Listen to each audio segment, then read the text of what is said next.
फिन Bodoland movement We want Bodoland! We want Bodoland!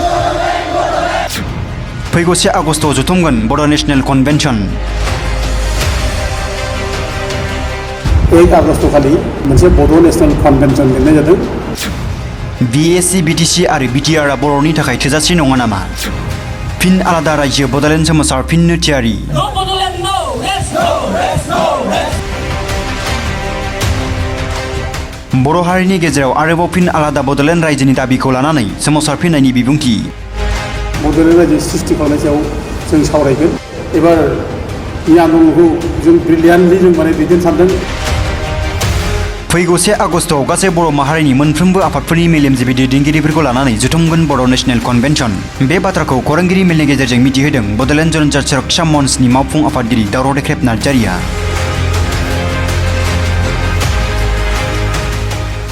दिनै खौरांगिरि मेलनि गेजेरजों आं बेखौनो फोसावनो हादों दि जोङो फैगौ 1 आगस्ट खालि क'क्राझारनि निभारन' गार्डेनाव बे बड'लेण्ड सेक्रेटारियेटनि जास्ट खोलाहा नांजाबनाय निभारन' गार्डेन बेयाव जोङो मोनसे बड' नेशनेल कन्भेन्सन लिंनाय जादों। आरो बे बड' नेशनेल कन्भेन्सनाव इसिबां बर'नि आफादफोर दङ, बुद्धिजिबिफोर, इन्टेलेक्सुयेलफोर, मेलेमजिबिफोर, जों बेखौ बयखौबो जों हांख्रायहरदों बेयाव फैनो थाखाय। आरो बेयाव बयखौबो लिंहरनाय खारना जाहैबाय जोङो गोथौयैनो बड'लेण्ड रायजो सृष्टि खालामनाय सायाव जों सावरायगोन। दा बेखायनो बेयाव जों खुनु रावबो फाराग जेबो लायाजासेनो, खुनु आफादनि, खुनु धोरोमनि फारागथि लायाजासेनो बेयाव फैनो थाखाय जों बयबो गुरैयै जों खावलायहरो।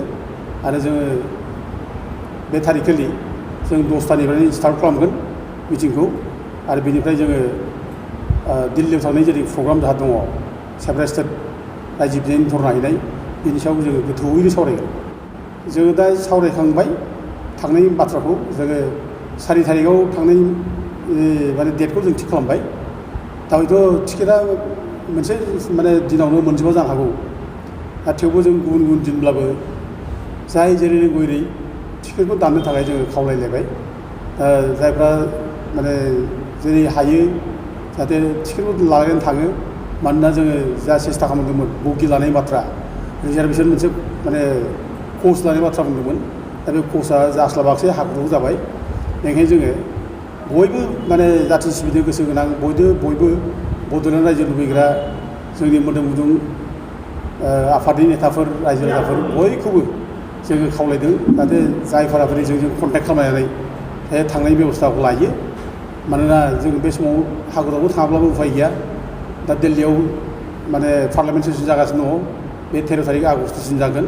बेनिखायनो जों 13 थारिख आगस्टनि सिगांनो जों बेयाव सहैनानै 8 थारिख आगस्टआव जों धर्ना खालामनायनि प्रग्राम लादों। बेनिखायनो 8 थारिख आगस्टनि सिगां जों जेरैखिजाया सहैलायो, आं बेखौनो गुरै बयखौबो खावलायहरो। नोंथांमोना बै धर्नानि गेजेरजों मा डिमान्डनि मेम'रेन्डाम होबोगोन?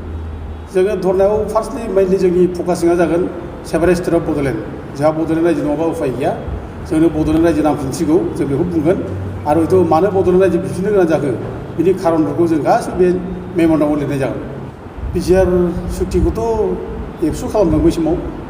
दा बे बिटिआर सुक्तिजों बड'लेण्ड जेरैखि मोननायनि आसा दंमोन बेथ' मोनाखसै।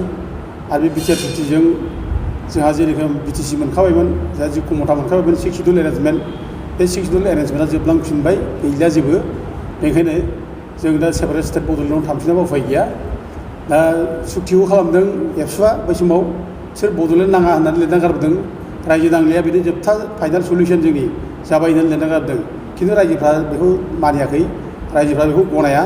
जोंनो सेपारेट स्टेट रायजो नांथारगौ। बयबो स्ट्रं, बयबो गोरा दाबो। दा बांसिनसो गोरा जादों बर'फोरनि दाबिनाया, गोरासिननिफ्राय गोरासिन जादों। बेखायनो जोङो सेपारेट स्टेटखौ दाबि खालामोब्ला जोङो मोजां सापर्ट मोनगोन रायजो राजानिफ्राय जों आसा खालामो। आरो जोंहा उफाय गैया बड'लेण्ड रायजोनि बादै। दा बड'लेण्ड रायजोखौ बोरै मोननो हागोन? बाथ्राया बे कुइसना जाहैबाय इन्डियान कनस्टिटिउसननि आर्टिकेल 2(3) बेयाव गोरा क्लियार मोनसे रोखा मोनसे खालामना जे सेपारेट स्टेट दानायनि। दा 2(3) आर्टिकेल बादियै जों सेपारेट स्टेटनि दाबि खालामनो हायो।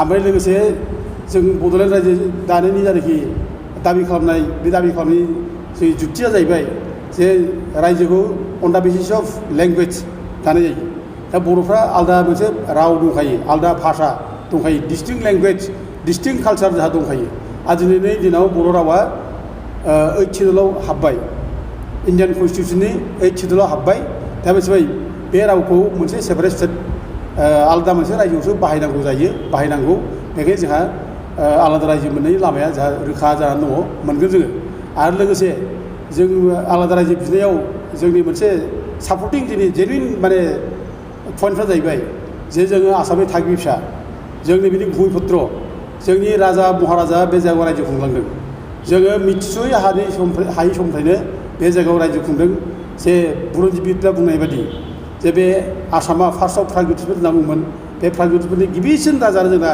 जारिमिनाव फरायनो मोननाय बायदिब्ला महिरंग दानब माइरं राजा होनना बुंदों बेखौ आरो बेखौ के एल उरुआबो रोखा रोखा बुंदों माइरं राजा होनना बुंदों बेखौ सांस्कृताइज वार्डआव सांस्कृताइज खालामनानै बेखौ महिरंग दानब होनना बुंदों दा बे दानब असुर बे गासिबो जोंनिनो बे जोंखौ महाभारतआव जोंखौ दानब असुर म्लेच्छ ओरैनो लिरगारदों वी आर दि माने Asura Danava Mlechha Kirata as mentioned in the Mahabharata and Ramayana दा बे स्पस्ट माबायाव रोखा रोखा आरो बे जोंनि रायजोखौ इमान सिं सानजों मोनहा म्लेच्छनि देश होनना बुंदों बेखौ मेचफोरनि देश होनना बुंदों डाक्टार सुनिल कुमार चेटार्जीमोन ओमफ्राय जोंहा माने इडवार्ड गेटमोन बिसोरो बुंदों माने territory of the match people kingdom of great बड' पिपल होनना बुंदों बेखौ सुनिल कुमार चेटार्जीमोना दा उदि हिस्ट्रिकेल जोंहा प्रेरेटिभ जोंहा दङ जों माने राजनिथिनि जायनाखि सरि जारिमिननि जायनाखि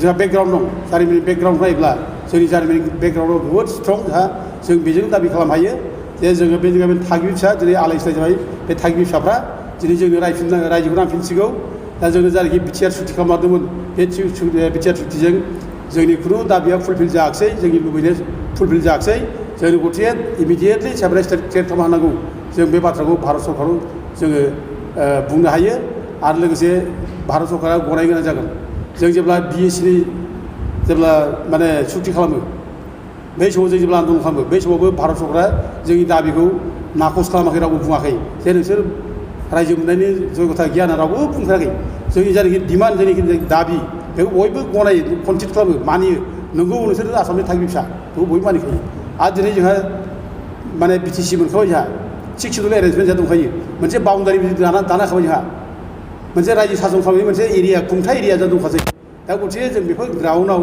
बड'लेण्ड रायजो मोननाया जोंनि थाखाय गोरलै जागोन आरोखि जों सानो दा जोंखौ खुनु माने सरकारा नोंसोर बड'लेण्ड रायजो मोनथावा बड'लेण्ड रायजो मोननायनि बिसा माने बिदिनो क्राइटेरिया गैया बायदिसिना बेफोर खोथा जुक्ति गैया जों मोनगोन आरो दा बे समाव आलादा बड'लेण्डखौ सोरजिनो रायजो राजानिफ्राय माबायदि अनसायनाय मोननो हास्थायो दाथ' जों बयखौबो खावलायो रायजोफ्रा बुजिफिनलायनांसिगौ फैफिनदो बयबो ज' ज'नो जों मोनखानाय जोंनि अधिकारखौ जों दिनै खोमा लाफिनबाय जोङो दिनै जानाखि जोंहा मोन्थाय दंमोन बे मोन्थाया जोंनो गोमालांफिनजोब्बाय आरो जोंनि बर'नि भबिसतआ दिनै खोमसिनिफ्राय खोमसि जाबोगासिनो दङ दा गथिखे जोङो गावनि भबिसतखौ दानो थाखाय जों गावनि अधिकारखौ मोननो थाखाय बयबो जों हांख्रायफिनो बयबो फै दा फैनांगौ दा स्पेसियेलि आङो खावलायदों जोंनि बड'लेण्ड मुभमेन्ट बै समाव उपेन्द्र ब्रह्म दैदेननाय मुभमेन्टआव जाय बर' सेंग्राफ्रा जोंजों माने थै थां अपारेसन नाजादोंमोन जुजिदोंमोन भलन्टियार फर्स मानसिफोर एबसेन्ट सेंग्राफोर दा दिनै बिसोर जों लिंहरनायाव दिनै मोदोम दुंदों बिसोरबो आवगायबोफिनदों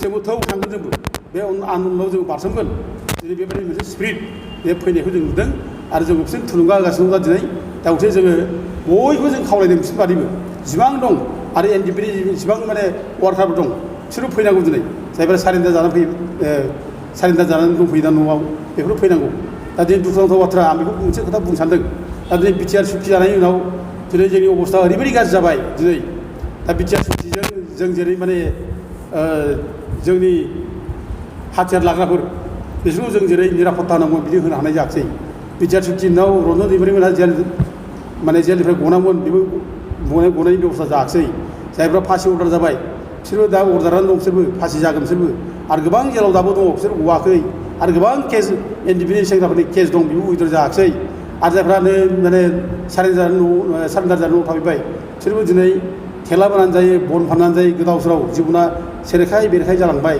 दिनै जोंनि अबस्था बिदिनो जोबलांसिगोन नामा मोनसे साननाय फैयो जों बिदिनो खुनु माने रैखाथि गैयै जोंखौ अनसुंथाइ होयै जेबो गैया जे जों निरापत्ता गैया जे जोंनि जिबना बिदिनो जोबलांसिगोन नामा बिदि साननाय फैयो बेखायनो इसिबां माने माबा दङ एनडिपिनि जों आगोलनि केदारफोर दङ बिसोर गासिबो बिदिनो बुजिलायफिननानै ज' जाफिननांगौ बिसोर एथ'बां सेक्रिफाइस खालामबाय एथ' गोबाव हाथियार लानानै नोङो बर' जाथि सेबा खालामनो ओंखारबाय दिनै जाय फाराफारि नोङो ओरैनो थैगोमाबायनाय बाथ्रा गैया नांगौब्ला जोङो आन्दलननि थाखाय गोदानै जुरिफिनगोननायाव बारसोमनानै नांगौ जिउ गार जों बेखौ जों हांख्रायो बयबो हांख्रायो आरो जेसेबां आगोलनि आइकिबिलिटि दं बर' जाथिया फरसि सेंग्राफोर दं दा इयुथ फर्स दं गासिबो फैजोबनांगौ जों बेखौ बयबो जों खावलायो नोंथांमोननि सोमावसारनायखौ बबे लामाजों दैदेनलांगोन जों डेम'क्रेटिक भाबै जोंहा दैदेनलांगोन डेम'क्रेटिक जोंनिया नन भायलेन्ट जागोन आरो जों बेखौ खोब माने एबारनि आन्दलनखौ जों ब्रिलियान्टलि जों माने दैदेन सानदों जोङो ओरैनो जों आगोलाव जेरै माने मानसि थैलायनाय मानाय जादों जाहाथे बे रोखोम जाया जों मानसि जिउ खहा जायाजासे जोङो माने आन्दलनखौ दैदेननो हायो जों बेखौ नायलांगोन मोजाङै डेम'क्रेटिक भाबै लांनो सेस्था खालामगोन दा जों सानो जों डेम'क्रेटिक भाबै जुदि आन्दलन खालामोब्ला जों बयबो गोसो होसारनानै जुदि जोङो डेम'क्रेटिक भाबै आन्दलन खालामनायाव सापर्ट खालामोब्ला जों सानो गभर्नमेन्टआ जोंखौ होबथानाय राहा गैया जोंनो सेपारेटिस्ट बड'लेण्डखौ होनो गोनां जागोन